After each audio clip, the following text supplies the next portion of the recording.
Sahabat YouTuber sekalian, kali ini saya coba berbagi bagaimana cara mengatasi klaim hak cipta pihak ketiga atas konten kita di channel YouTube. Mungkin teman-teman pernah mendapatkan email seperti ini dari YouTube. Saya pernah mendapatkan email seperti ini.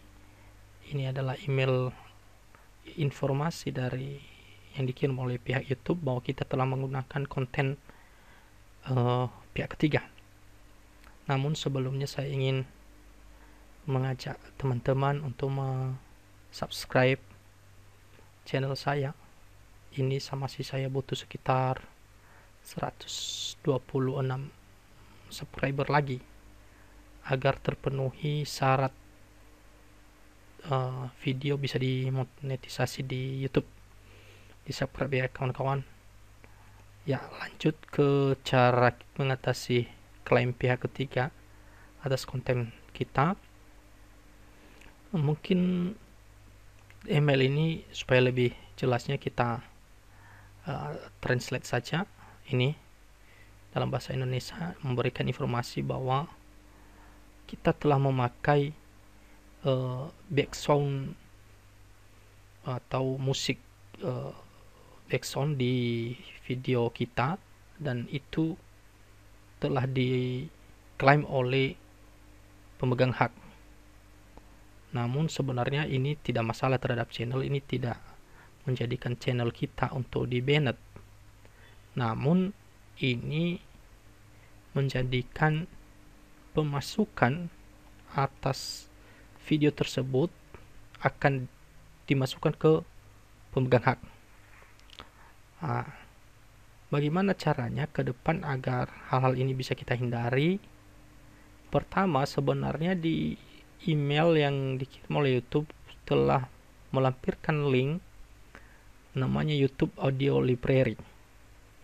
Jadi kawan-kawan semua bisa langsung klik di sini. Jadi di dalam YouTube Audio Library ini sudah tersedia berbagai jenis musik dan efek suara yang bisa kita gunakan dengan bebas. Jadi misalnya ada video teman-teman mau ngisi background, Anda bisa masuk ke ini Audio Library YouTube. Anda bisa dengarkan dulu, mana yakin masuk ke ini download, pilih save, oke. Ya, nanti kalau sudah dia siap di download musik ini, maka Anda sudah bisa menggunakan dengan bebas tanpa klaim hak cipta dari pihak ketiga. Atau misalnya tidak ada link yang disertakan pada email klaim, Anda bisa masuk ke sini Creator Studio, cari di sebelah kiri ini koleksi audio. Di sini banyak ada efek suara, ada musik-musik gratis yang bagus-bagus untuk bisa kita gunakan secara bebas. Ini sudah siap untuk kita pakai.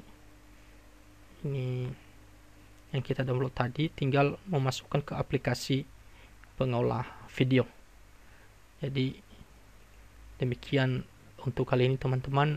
Bagi yang mengupload konten-kontennya di YouTube, agar berhati-hati dalam menggunakan konten-konten pihak ketiga termasuk musik dan video, agar terhindar dari klaim yang bisa menyebabkan channel kita di banned.